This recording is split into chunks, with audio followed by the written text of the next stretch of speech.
Hello, I would like to welcome you to our podcast of the project Digital Transformation of Inclusive Youth Work and our short talk with one of authors of our manual, Youth in Digital Environment. What we are going to talk about it in this short podcast is where our authors found idea for the topics, but you will see in our webinars, and why those topics are important in their daily work. On my left side, I would like to present you Nedim. Nedim is a professional youth worker and author of a lot of manuals for youth work and youth workers. On my right side is Amar, and Amar is also a professional youth worker who works a lot of on a lot of manuals for youth workers. So I would like to ask, let's start with Nedim, to ask him, why did you choose those topics for your manual or our manual on the youth in the digital environment? Thank you, Franjo. So we discussed in this manual, we cover the topics of media literacy, cyberbullying and internet addiction as the three most presented topics, and we cover a bit more of them, but more or less we are covering the media literacy, some first level, maybe some surface level of media literacy. We have chosen those topics based on years of our experience, mostly working in international youth work environment, working across EU countries and working with different youth organizations, different companies and formal educational institutions. And based on our experience so far, nevertheless, when we think that maybe media literacy is a topic that is covered a lot, we still, when we meet each new group of youth workers on international activities, we see the need in them, and they share the need that they are missing practical tools, that they are in need of additional tools that they might use in their local activities, and they can easily adjust. Based on that, that was like our starting point, and based on that we developed all of the content and approach. Still, it's something that is maybe on the surface level. We are not diving that much into the topic, but we wanted to create more of a practical activities that can be easily used and that can be easily presented and easily adjusted to different groups, because sometimes we work with teachers, with professors coming from formal educational sector. Sometimes we work with volunteers and youngsters and young educators coming from youth organizations, and we wanted to be applicable as much for them as it is for youth workers. So Amar, what is your opinion about this topic? Why those topics, in your opinion, are important for youth workers and especially for young participants? Yeah, from my experience working generally in the youth work, addressing the topic of digital transformation, if you look at the definition of digital transformation, those topics are in the core of the digital transformation. So we cannot have these young people getting more ready to go deeper and dive deeper into the world of the digital technologies if they do not have at least basic competencies in the topic that we are mentioning. And also from our work at both local and international level, what is really good that I like about those topics and the workshops, that they can be, this is a problem we have at general European level. So there is not any specific country in the Europe that is maybe on the bit higher level, but this is the problems we are facing now and every day in each country. So the workshop we developed and the topics that we choose will be tailored for the needs of all youth workers across the Europe, all youth work practitioners, to be able to address them with the young people, especially when we speak about digital world, about virtual world. All the threats are getting general, and all the threats are going much faster. So now if someone posts some hate speech or some false information online, it can get easily viral in the matter of seconds, not even the minutes. And this is the new reality that we have to prepare both our young people and both our youth workers how to fight it, how to keep safe, how to keep good, and how to keep their well-being in this digital environment. For me personally, there are two topics which are quite important as from my professional background. internet addiction and the cybermobbing. They are quite, let's call them new topics, but again, not new topics. How fast can you catch as a trainers those topics, development of those topics and all materials and all changes inside of it? Basically, in this material, we try to cover the basics. And of course, as Amar said, we are living in rapidly growing and rapidly changing world. A lot of things, especially connected to digital surrounding and digital environment, are changing as we speak. And new forms, of course, of when we talk about cyberbullying and when we talk about addiction, new forms of addiction and cyberbullying are created as we speak. We wanted to cover some basics, and as I said in the beginning, we didn't go that much into depth. This is more of a material that is there to be used as a good foundation to further discuss later on with participants from different groups. Again, from the field, from our experience and from knowing the realities and from our personal work in digital sector, we know it would not be applicable in 2-3 years if we would cover the currently active approaches that bots use online, currently active ways of how to fight internet addiction, because in 2-3 years we would definitely have new forms and formats of both the cyberbullying and internet addiction. And maybe just to add on this part, when we speak about youth work, we are now working with the young people who are digital natives, who are born with the digital technology devices in their hands. So also for us as a youth workers, it's important to follow their rhythm. As they are developing, technologies are developing, also threats are getting more advanced, and those young people in the lower ages with the lower level of digital competences are getting involved in these threats and the scams online. So this is why for us as a youth worker, it's also important to keep our digital competencies, to keep our knowledge of the realities around us in the digital environment at the higher level at the all time. As you mentioned that those new generations are called digital natives.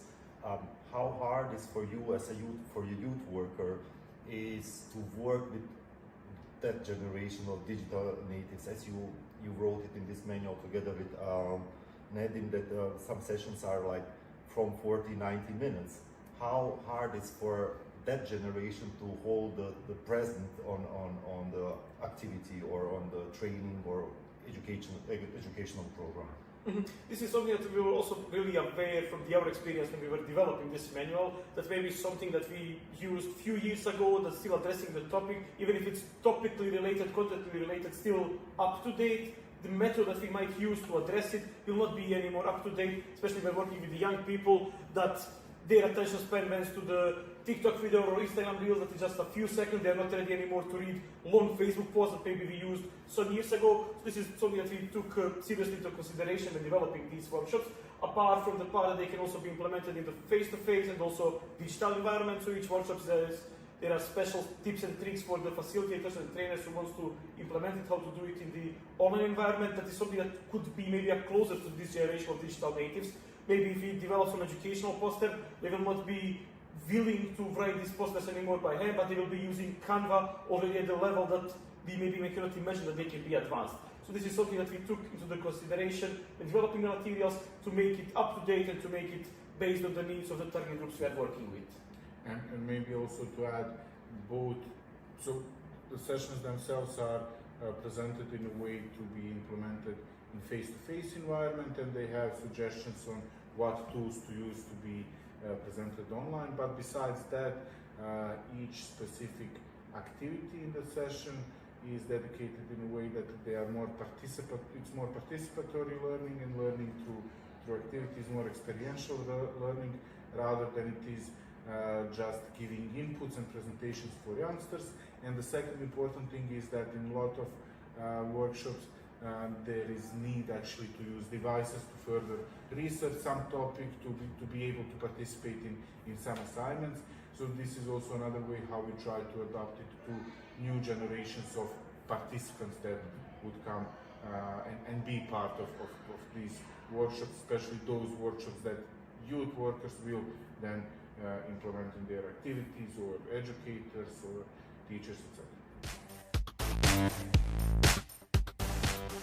how was the process of writing this manual for you? Because there is quite a lot of material inside the written, and how I could see it, a lot of those materials are created and made for the activities in live. How was your process? Did you have any issues creating the new approach in virtual environment, to put them in the virtual environment?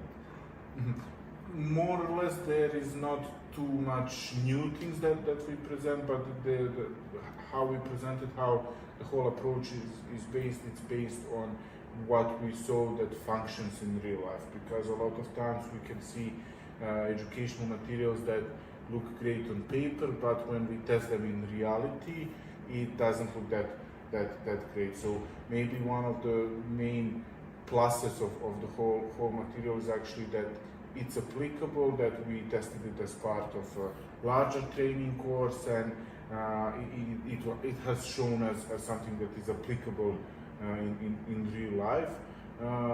Also during the process of development, it wasn't really that long process, because we had the previous experience of running activities in this level and in this topic, and then we just used everything that we knew from before, and there was just the process of updating and checking if everything is up to date, and maybe checking if there are some new cool tools and tips and tricks that we can share in the material for future use.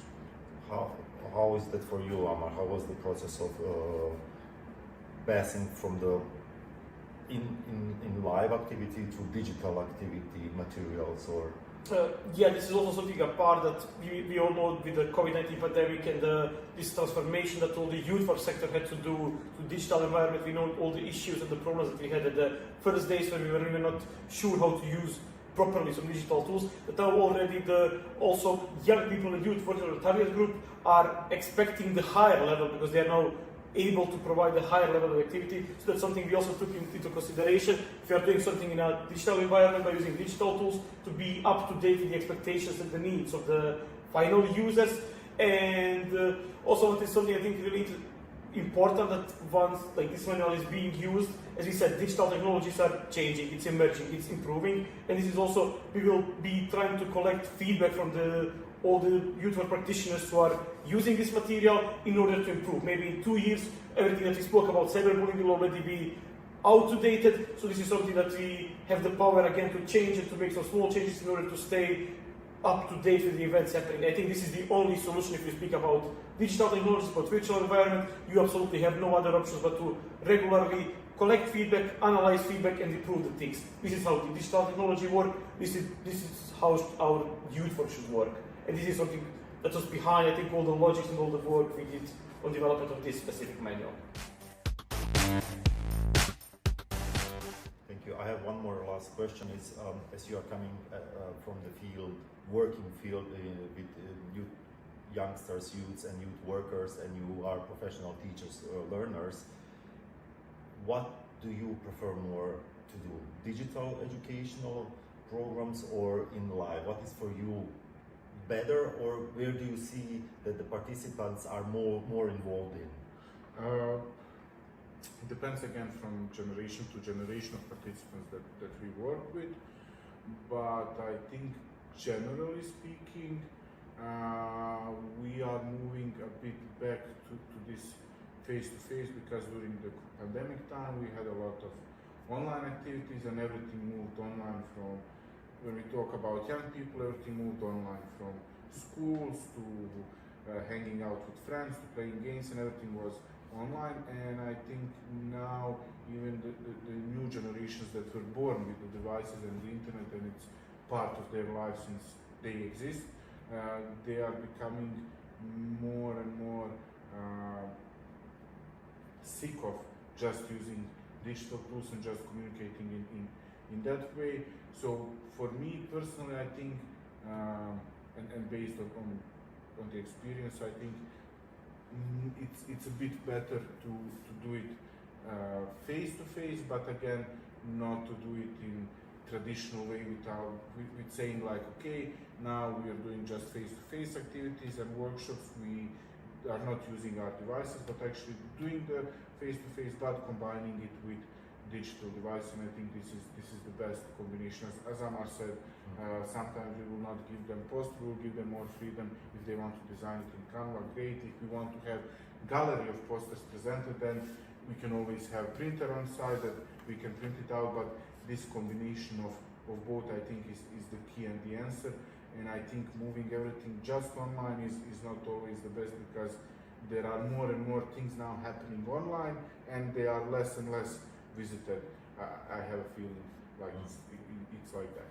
Okay, thank you. For you? Yeah, I also agree. For me, and as Nedim said, moving everything to digital will not be maybe the best solution, but also doing again things face to face, ignoring all the digital technologies and tools we have, will also not be definitely the best approach. So combining, taking maybe the good things from both sides is some ideal solution that looks at the moment. We still have this all the person advantages of the face-to-face education that we are used to maybe in the youth work in last decades, but the digital tools that young people are now able to use individually, independently, is something that we also try to involve as much as possible. And this is how I see it. And even if you have educational version doing fully face-to-face, some preparations or follow-up also can be done online, and this is something that you can always incorporate to make the best impact and the best results for all the participants at the workshop.